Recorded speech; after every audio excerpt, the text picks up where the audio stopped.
April 5th, 1531. The sky over London was grey and heavy, as if the weather itself knew something terrible was coming.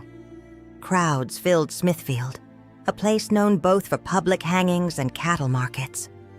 But today wasn't for cows or thieves. In the middle of the square, a huge metal pot stood above a roaring fire. The flames hissed as the water inside started to boil. A low buzz spread through the crowd when a man, tied up and shaking, was dragged in. His name was Richard Ruse, a cook who worked for Bishop John Fisher.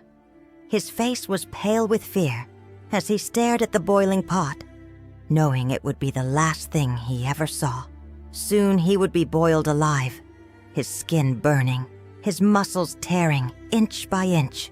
But how did a kitchen worker end up with such a horrible death sentence? To understand, we need to look back a few weeks. February 1531. England was in chaos. King Henry VIII wanted to divorce his wife, Catherine of Aragon, and marry Anne Boleyn. That demand had split the nation. On one side, the king's loyal followers. On the other, church leaders who believed marriage was forever.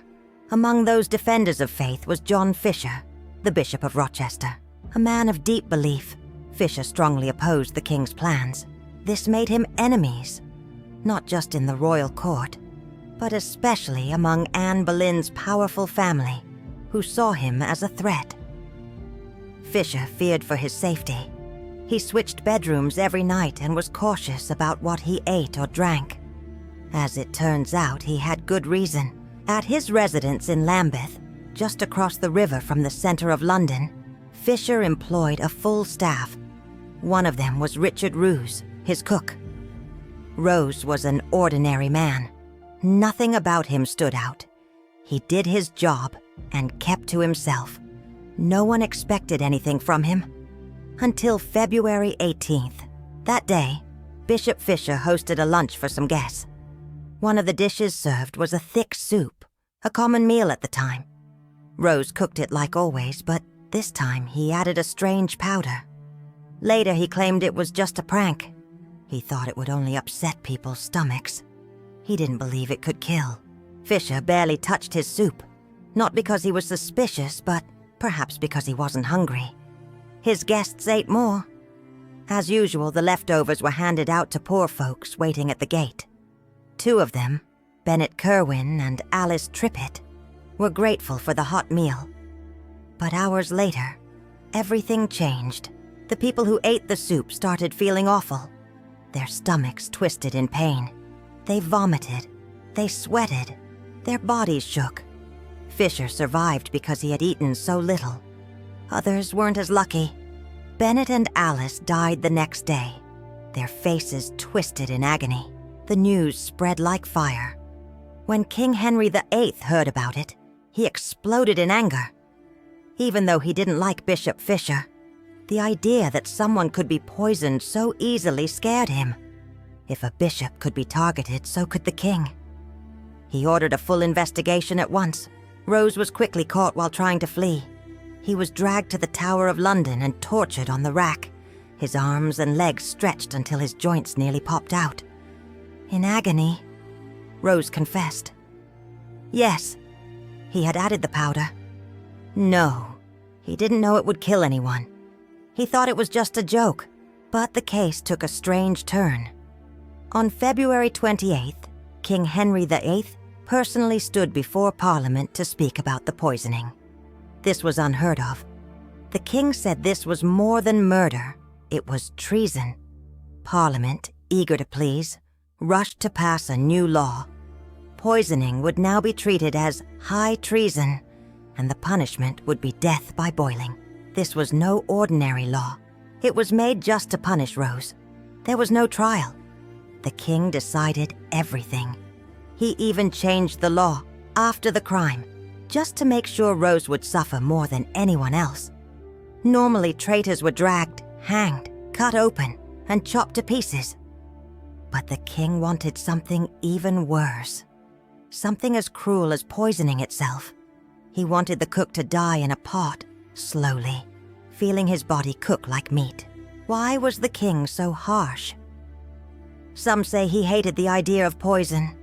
It was sneaky and cowardly. Others think something else was going on. The ambassador from the Holy Roman Empire, Eustace Chapuis, who supported Fisher and Queen Catherine, thought the king was trying to hide something. Maybe Rose was working for Anne Boleyn or her family. If so, a big showy execution would make people stop asking questions. Whatever the reason, Rose's fate was sealed. His death was set for April 5th. Smithfield filled with people wanting to see the show. Vendors sold snacks. Some brought children. It felt more like a fair than a public killing. The pot was already bubbling when Ruse was dragged in. Some reports say he was drunk, maybe to dull the fear. The guards stripped him. A priest mumbled a prayer. Then came the moment no one would forget. The first time, only his legs were lowered into the boiling water. The skin peeled off like paper. His screams were so loud some people fainted. Others turned away. The second time, his body went in up to the chest. The water turned red as his skin melted. He didn't scream anymore, just gurgled like a dying animal. The third time, they dropped him in completely. At last, death came. Rose wasn't the only one.